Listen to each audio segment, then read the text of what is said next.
말라기는 간단하게 요약하면 하나님이 이스라엘 백성들의 영적인 무너진 현상을 질책하면서 그들의 영적인 지도자인 제사장들이 잘못된 제물로 또 잘못된 떡을 하나님 앞에 드리는 것에 대하여 질책하고, 영적인 지도자가 무너지니 또 나라가 무너지는 현상을 질책하셨습니다. 그리고 가정의 리더인 아버지가 영적으로 바로 서지 못하니 가정이 무너지고, 또 그래서 나라가 무너지는 모습도 질책하셨습니다. 그래서 결국 하나님은 메시아를 보내셔서 당신의 백성들을 죄인들은 심판하시고 의인들은 구원하시겠다는 약속을 주셨습니다. 그리고 이제 오늘 본문에는 구원과 심판에 대한 메시지를 더욱 명확하게 주고 있습니다. 오늘은 죄인은 반드시 심판하시지만 그러나 회개하는 자들은 반드시 용서하고 구원하시는 하나님을 함께 만나는 시간이 되기를 바랍니다. 말라기 3장 13절에 보니까 여호와가 이르노라, 하나님 말씀하셨습니다. 너희가 완악한 말로 나를 대적하고도 이르기를 우리가 무슨 말로 주를 대적하였나이까 하는도다. 완악한 말로 하나님을 대적했는데 하나님이 지적하자 우리가 언제 그랬습니까? 우리가 무슨 말로 완악한 말로 대적했습니까? 라고 딱 잡아 떼고 있습니다. 이스라엘 백성들은 원래 시치미를 차할 때는 인정 안 하는 그런 사람들입니다. 성경 전체에 그런 역사가 있지만 말라기에서만 봐도 수도 없이 그렇게 했습니다. 말라기 1장 2절에 보니까 여호와께서 이르시되 내가 너희를 사랑하였노라 하나 너희는 이르기를 주께서 어떻게 우리를 사랑하셨나이까 하는도다. 하나님의 그 무한하신 사랑을 받고도 그 사랑 받은 적 없다고 부정해 버리는 사람들이었습니다.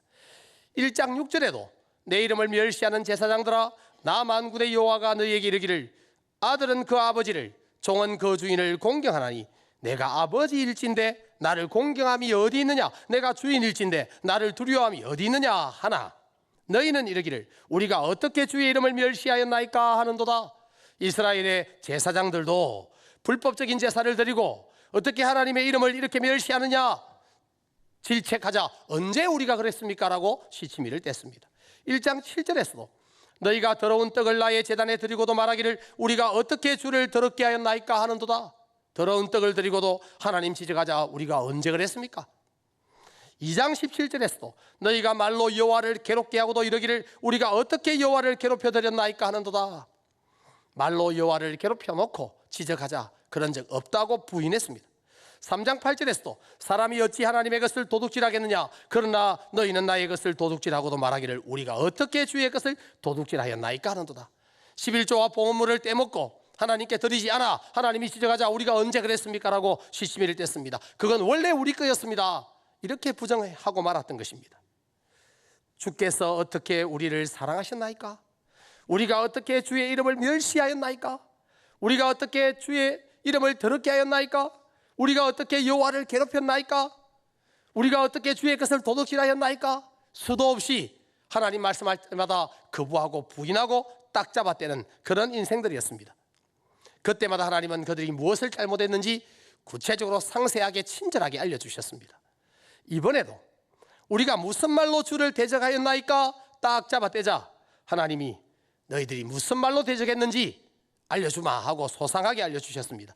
14절 15절에 이는 너희가 말하기를 하나님을 섬기는 것이 헛되니 만군의 여호와 앞에서 그 명령을 지키며 슬프게 행하는 것이 무엇이 유익하리요. 지금 우리는 교만한 자가 복되다 하며 악을 행하는 자가 번성하며 하나님을 시험하는 자가 화를 면한다 하노라. 그런 말을 했다는 겁니다. 그들이 하나님을 대적한 말을 크게 나누면 두 부분으로 나눌 수 있습니다. 첫 번째 부분은 하나님을 섬기는 것이 헛되니까 만군의 여호와 앞에서 그 명령을 지키며 슬프게 행하는 것이 무엇이 유익하리요? 이렇게 말을 했습니다. 하나님 섬기는 것이 헛되다. 하나님 말씀 지키느라고 내가 고생을 하고 슬픔을 당하지만 그런데 나한테 돌아오는 게 뭐냐? 하나님 명령 지키느라 애를 써봐도 손해밖에 없더라. 이런 말을 했다는 것입니다. 두 번째 부분은 뒷부분은 교만한 자가 복되고 악을 행하는 자가 번성하고 하나님을 시험하는 자가 화를 안 당한다. 이런 말을 했다는 것입니다. 교만해도 악을 행해도 하나님을 대항해도 아무 벌도 안 내리는 걸 보니까 뭐 이렇게 할 바에 나도 저렇게 살겠다. 이런 말을 했다는 것이요. 하나님은 이런 말들이 완악한 말이라고 지적하셨습니다. 이런 얘기를 들으면 이스라엘 백성들은 원래 그런 사람들이니까 그들은 그렇게 하고 나와는 상관이 없다고 생각할지 모릅니다. 그러나 여러분 잘 생각해 보면 우리도 그런 말을 수도 없이 했을 것입니다. 내가 이렇게 봉사하고 내가 이렇게 헌금하고 내가 이렇게 수고하는데 왜 내게 이런 안 좋은 일이 일어나는가? 하나님 계시다면 이럴 수 있는가? 하나님은 왜 내 기도를 이렇게 오래 해도 안 들어주시는가? 하나님 진짜 계신가? 저런 나쁜 사람이 아무 벌도 안 받고 저 악한 사람이, 사기치는 사람이, 거짓말하는 사람이 더 잘 되고, 나는 하나님 말씀대로 살려고 하는데 손해보고 뒤통수 맞고 나는 왜 이렇게 고생하고, 하나님은 진짜 공의로운 하나님이 맞는가? 이런 말을 했거나 이런 생각을 했다면 이 이스라엘 백성들처럼 말로, 악한 말로, 완악한 말로 하나님을 대적한 것입니다. 또 내가 잘못하고 실수해놓고도 하나님 모르실 거야, 이 정도는 눈 감아 주실 거야 라고 하나님을 표명하는 말을 했다면 그것 또한 완악한 말로 하나님을 대적한 것입니다. 3장 16절에 보니까 그때에 여호와를 경외하는 자들이 피차에 말하매 여호와께서 그것을 분명히 들으시고 여호와를 경외하는 자와 그 이름을 존중히 여기는 자를 위하여 여호와 앞에 있는 기념책에 기록하셨느니라. 여러분, 세상에 비록 악인들이 잘 되는 것 같고 악이 지배하는 것처럼 보이지만 하나님의 통치는 선하시고 하나님은 자기 백성을 다스리고 지켜주십니다. 악인들은 그들이 말로 하나님을 괴롭히고 대적하고 자기들은 잘못이 없다고 딱 잡아댑니다. 그러나 하나님은 그들의 말을 다 기록해 놓고 있습니다. 그리고 하나님은 하나님을 경외하는 자들의 말도 다 들으시고 기록해 놓습니다. 하나님 앞에 있는 기념책에 기록한다. 하나님 백성들의 말도 기록하고 악인들의 말도 기록하십니다. 하나님은 악인들의 악한 말도 또 의인들의 의로운 말도 다 기록합니다. 그러므로 우리는 우리의 말을 대단히 조심해야 합니다. 혹시 제가 여러분에게 말로 상처 준 것 있다면 용서해 주시기 바랍니다. 저도 죄인입니다. 3장 17절에 보면 만군의 여호와가 이르노라, 나는 내가 정한 날에 그들을 나의 특별한 소유로 삼을 것이요 또 사람이 자기를 섬기는 아들을 아낌같이 내가 그들을 아끼리니. 하나님 말씀하셨습니다. 정한 날에, 하나님께서 정한 날, 그날 그들을 특별한 소유로 삼는다, 이렇게 말씀하셨습니다. 하나님의 특별한 소유로. 바로 그 특별한 소유가 되는 그들이 누구냐면 16절에 나오는 여호와를 경외하는 사람들, 여호와를 존중히 여기는 사람들, 그들을 하나님께서 하나님의 정하신 날에 선택하시고 구원하시고 하나님 백성 삼으시고 하나님 나라 생명책에 이름을 기록하시고 특별한 소유로 삼아 주셨습니다. 바로 우리가 그런 자들입니다. 여러분, 우리가 하나님이 정하신 날 우리를 부르시고 하나님 백성 삼으시고 하나님 자녀 삼으셔서 우리를 하나님의 특별한 소유로 삼으셔서 하나님의 생명책에 기록해 주셨습니다. 여러분, 그들은 피차에 하나님을 찬송하고 감사한 말들을 하는 자들입니다. 그래서 여호와의 기념책에 이름이 기록된 자들이죠. 우리가 그런 자들인 줄로 믿습니다. 여러분, 하나님은 예정하신 날, 예정하신 자들을 특별한 소유로 삼으셨습니다. 우리 모두 각자 불려진 날들이 다릅니다. 그런데 그 때는 다 하나님이 정하신 때였습니다. 어떤 이는 모태로부터, 어떤 이는 유치부 초등부 때로부터, 어떤 이는 청년에, 어떤 애는 또 결혼 후에 또는 결혼하기 위해서라도 그렇게 다 다른 시간에 불림 받았지만 하나님의 정하신 때였고 하나님 정하신 때에 부름받아서 하나님의 특별한 소유가 되었습니다. 그러니까 얼마나 감사한 일입니까? 하나님은 당신의 자녀들을 아껴서 당신의 자녀로 삼으신 우리를 아껴주시는 분입니다. 특별한 소유로 삼아주시고 아껴주신다는 이 말씀이 비록 이 악한 세상에 우리가 나가 살지만 악인들이 천지인 이 세상에서 손해보고 상처받고 뒤통수 맞고 살아가지만 하나님이 나를 아껴주시고 하나님이 나를 특별한 소유로 삼아주시고 하나님이 내 이름을 생명책에 기록해 주셨다는 이 사실이 우리에게는 참으로 큰 위로가 되는 줄 믿습니다. 하나님의 백성들이 하나님께로 돌아오면 이제 이 하나님께 돌아오는 하나님 백성들이 이제 분별력이 생긴다. 누가 하나님을 섬기는지, 누가 하나님을 섬기지 않는지 그걸 분별할 것이라고도 말씀하셨습니다. 18절에 그때에 너희가 돌아와서 의인과 악인을 분별하고 하나님을 섬기는 자와 섬기지 아니하는 자를 분별하리라. 영적인 분별력을 가진다는 것입니다. 그래서 여러분이 진정 구원받아 하나님 백성이 되었다면 여러분의 눈은 영안이 열려 영적인 분별력을 가져야 되는 것입니다. 세상에 나가 살 때에 누가 예수 잘 믿는 사람인지, 누가 신실한 사람인지, 누가 참 구원받은 사람인지, 누가 내가 가까이 하고 영적인 교제를 누릴 사람인지 알아보아야 되는 것입니다. 우리가 그런 영안이 없으면 누가 내한테 이익이 되는지, 누가 나한테 돈을 벌게 해줄 것인지, 누가 나한테 달콤한 말을 해주는 건지, 그런 기준에 따라서 거기에 혹 넘어갈 수 있기 때문에 우리의 영적인 눈이 열려야 영적인 눈으로 우리는 영적인 자들을 분별하고 사귀고 가까이 해야 되는 것입니다. 그런데 이렇게 분별한다, 우리가 분별하지만 사실은 하나님이 분별하십니다. 하나님은 알곡과 쭉정이를 분별하시고 양과 염소를 구별하십니다. 구별하시는 이유는 하나님을 경외하는 자를 구원하기 위하여, 하나님을 대적하는 자를 심판하기 위해서입니다. 4장 1절에 보면 만군의 여호와가 이르노라 보라 용광로 불같은 날이 이르리니 교만한 자와 악을 행하는 자는 다 지푸라기 같을 것이라 그 이르는 날에 그들을 살라 그 뿌리와 가지를 남기지 아니할 것이로되. 용광로 불 같은 뜨거운 불이 부어져서 불심판이 있다는 겁니다. 그래서 지푸라기 같이 타는데 가지와 뿌리까지 다 태워버린다는 것입니다. 여러분, 마지막 날은 하나님을 거부하는 악인들에게는 심판의 날입니다. 그러나 하나님의 이름을 부르는 자, 여호와의 이름을 부르는 자는 구원을 얻습니다. 그 마지막 날은 심판의 날이 아니라 구원의 날입니다. 4장 2절에 보면 내 이름을 경외하는 너희에게는 공의로운 해가 떠올라서 치료하는 광선을 비추리니 너희가 나가서 외양간에서 나온 송아지같이 뛰리라. 하나님을 경외하는 자들에게는 그날, 구원의 날에 공의로운 해가 떠올라서 치료하는 광선을 비출 것이다. 육신의 질병을 고치고 마음의 아픔을 고치실 것이다. 그들은 그 자유로 인하여 외양간에서 풀어놓은 송아지같이 기뻐 뛰며 돌아다닐 것이다. 여러분, 이것은 단순한 육신의 치유나 정치적인 해방을 말하는 것이 아니라 진정한 영적인 구원과 영생을 말하는 것입니다. 떠오르는 공의로운 해, 메시아를 말합니다. 세례 요한이 옥에 갇혀 있을 때 자기 세례 요한의 제자를 불러다가 예수님에게 보냅니다. 그리고 예수님에게 이런 질문을 좀 해보라 하고 보냅니다. 마태복음 11장 3절에 예수께 여짜오되 오실 그이가 당신이오니까 우리가 다른 이를 기다리오리까. 세례 요한은 예수님이 세례 요한에게 와서 세례를 베풀 때에 성령이 비둘기같이 내려오는 것을 보고 음성을 듣고 이분이 메시아라는 것을 깨달았습니다.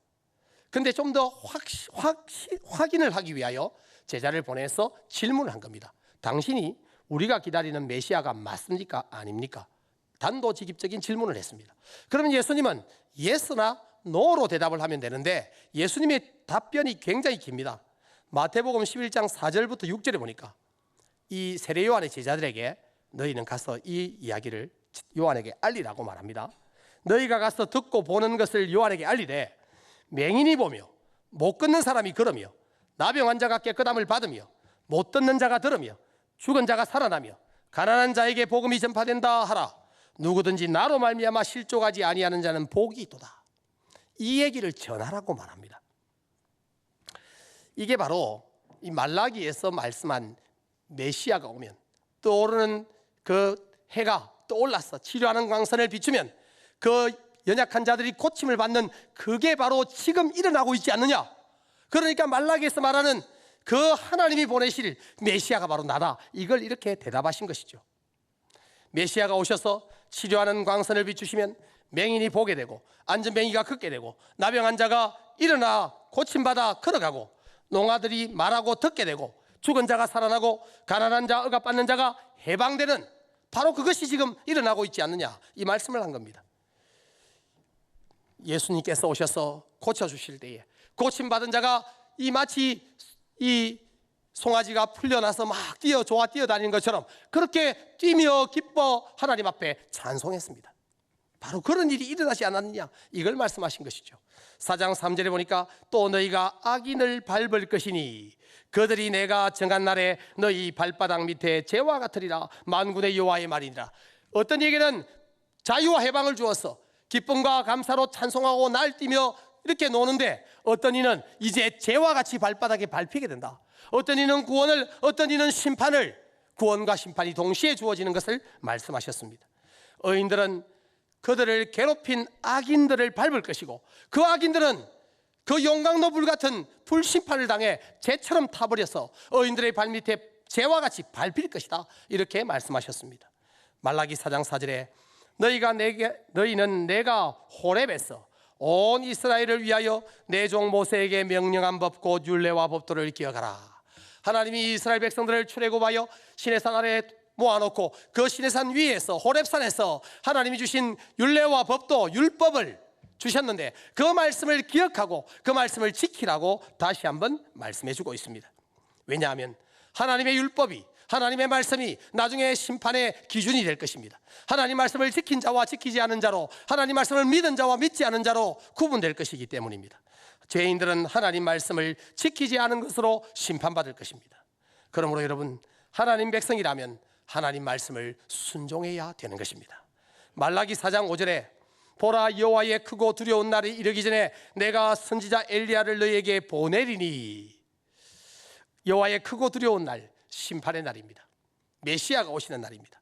심판의 날이 이르기 전 선지자 엘리야를 보내겠다고 약속했습니다. 자, 예수님이 오셨습니다. 예수님은 메시아입니다. 제자들도 예수님이 메시아인 건 알겠는데, 그런데 메시아가 오기 전에 엘리야를 보낸다고 했는데 왜 엘리야는 오지 않지? 라는 의문을 가지게 된 것이죠. 그래서 마태복음 17장 10절에 제자들이 물어 이르되 그러면 어찌하여 서기관들이 엘리야가 먼저 와야 하리라 하나이까? 이게 지금 말라기에 이 내용을 인용한 것입니다. 메시아 오기 전에 엘리야가 먼저 올 거라 하는 것을 다 알고 있었습니다. 그래서 예수님이 오셨습니다. 그럼 엘리야는 누굽니까? 라는 이런 의문이 있었고, 그래서 질문을 한 겁니다. 예수님이 이렇게 대답합니다. 마태복음 17장 11절 12절에 엘리야가 과연 먼저 와서 모든 일을 회복하리라. 엘리야가 이미 왔으되 사람들이 알지 못하고 임의로 대우하였도다. 인자도 이와 같이 그들에게 고난을 받으리라. 마태복음 17장 13절 그제서야 제자들이 예수께서 말씀하신 것이 세례 요한인 줄을 깨달으니라. 이제 예수님이 알려주신 것이죠. 이 말라기에서 예언한 것처럼 엘리야가 먼저 온다고 했는데 그 엘리야의 역할을 한 자로 세례 요한이 와서 그 역할을 했고, 그래서 왕이 행차하신다고 선포하는, 길을 평탄케 하는 역할을 했고, 그리고 참 메시아 예수 그리스도가 오셨다는 사실을 알려주시는 것입니다. 말라기 4장 5절의 예고대로 엘리야와 같은 선지자 세례 요한을 보내셨습니다. 말라기 4장 6절에 말씀하신 것처럼 그가 와서 그가 아버지의 마음을 자녀에게로 돌이키게 하고 자녀의 마음을 아버지에게로 돌이키게 하는 이 역할을 했습니다. 세례 요한이 어떻게 그 역할을 했을까요? 1차적으로는 물론 가정에서 부모 자식이 서로 화해하는 문제, 그것도 중요하지만 사실은 아버지 하나님의 마음과 이 하나님의 백성인 자녀인 이스라엘의 마음이 서로 죄 때문에 원수된 관계가 있었는데 이제는 죄를 회개하고 세례를 받음으로 회복되는 관계가 되도록 한 것입니다. 마태복음 3장 5절 6절에 이때에 예루살렘과 온 유대와 요단강 사방에서 다 그에게 나와 자기들의 죄를 자복하고 요단강에서 그에게 세례를 받더니 회개하라, 천국이 가까이 왔느니라. 이렇게 세례 요한이 외치자 많은 사람이 세례 요한에게로 와서 요단강에서 세례를 받으며 회개했습니다. 회개를 통해서 이제 하나님 앞에 회개하니 하나님의 마음이 그들에게로 돌아오고 또 그들도 하나님께로 마음이 돌아가서 이제 회복되는 역사가 일어난 것입니다. 그런데 말라기 4장 6절 뒷부분을 보면 돌이키지 아니하면 두렵건대 내가 와서 저주로 그 땅을 칠까 하노라 하시니라. 돌이키지 아니하면. 세례 요한이 회개하라, 천국이 가까이 왔느니라 할 때에 수많은 사람이 회개하고 세례를 받았습니다마는 더 많은 사람이 회개하지 않았습니다. 예수님이 오셔서 회개하라, 천국이 가까이 왔느니라 하고 예수님 자신이 천국의 시작임을, 천국임을 선포해 주었지만 어떤 이는 회개했지만 대다수가 회개하지 않았습니다.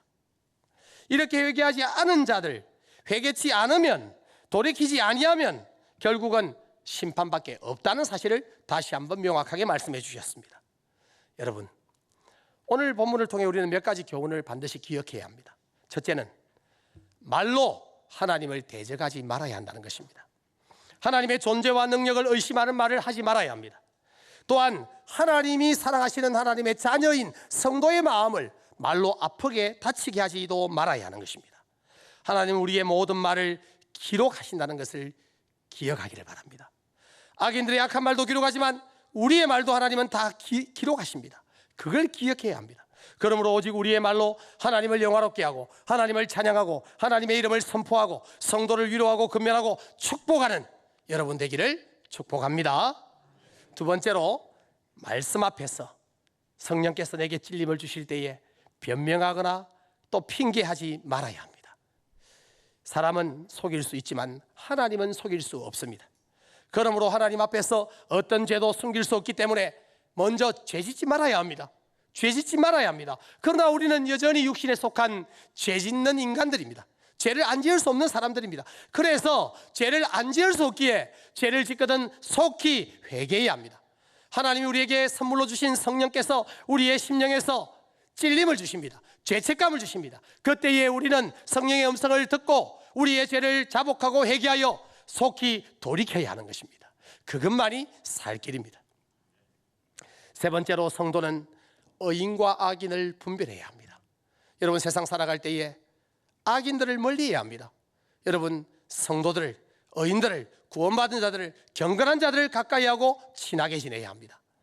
또 장사를 하거나 사업할 때도 마찬가지입니다. 내게 누가 더 돈 벌어줄 것인가, 누가 나에게 더 이익이 되는가, 이것만 가지고, 기준을 가지고 그렇게 사람을 대하지 말고 영적인 눈을 열어 분별력을 가지고 그렇게 신실한 자들은 내가 손해보더라도 도와주고 성도들과 가까이 하며 그렇게 영적인 교제를 누릴 때에 육적인 복도 따라오는 줄 믿으시기를 바랍니다. 거기에 조금 더 확대 적용해 보면, 우리 미혼 여러분, 여러분의 배우자를 찾는 기준이 더 연봉이 높고 좋은 대학 나오고 키 크고 잘생기고 세상적인 기준으로 찾지 말고 영적인 분별력을 가지고 믿음이 좋은 사람, 신실한 사람을 배우자로 찾아야만 여러분의 인생이 정말 형통할 줄 믿습니다. 네 번째로, 우리는, 성도는 불심판의 날이 있음을 기억해야 합니다. 교만한 자를 그날, 행악자를 그날 뿌리까지 다 태워버리실 것입니다. 그래서 여러분, 악인들이 우리를 공격하고 우리를 억울하게 해도 여러분이 바로 대응하여 원수 갚지 말기를 바랍니다. 심판은 하나님의 손에 달려 있기 때문입니다. 그날에 공의로운 태양이신 예수님이 오셔서 우리에게 참된 자유와 영생을 주실 것입니다. 그날 어떤 이에게는 심판이지만 우리에게는 구원이기에 여러분, 불심판이라고 생각할 때에 두려워 쫄지 말길 바랍니다. 우리는 심판이 없습니다. 심판이 우리에겐 없네, 심판이 내겐 없네. 주 예수 그리스도의 십자가의 피로 내가 용서받았다면 나는 불심판을 당하지 않습니다. 그러므로 두려워하지 말아야 합니다. 그러나 여러분, 예수 믿지 않는 자는 불심판을 당합니다. 그래서 내 사랑하는 가족, 친척, 일가, 나의 배우자, 나의 부모, 자식, 예수 믿지 않고 지옥불에 떨어지는 것을 그냥 두고 보지 말아야 하는 것입니다. 불심판이 있습니다. 불이 났습니다. 그래서 우리는 반드시 복음을 전해야 되는 것입니다. 마지막 심판을 믿는다면, 천국과 지옥을 믿는다면, 우리가 죽고 나면 끝이 아니라 어떤 이는 천국으로, 어떤 이는 지옥으로 가고, 또 예수 믿지 않는 자는 심판받아 불심판을 받는다는 사실을 우리가 안다면 예수 믿지 않는 자들이 불쌍하게 여겨지고 그들에게 복음을 전할 용기가 생겨야 되는 것입니다. 그러므로 여러분, 여러분의 생애에 비판하고 주님의 마음을 아프게 하고 하나님을 부정하는 말보다는 성도를 위로하고 격려하며 복음 전하는 말을 많이 하여 하나님의 저 책에 아름다운 말들이 기록되고 생명책 여러분의 이름이 기록되어 영생복락을 누리는 여러분 되기를 주의 이름으로 축복합니다.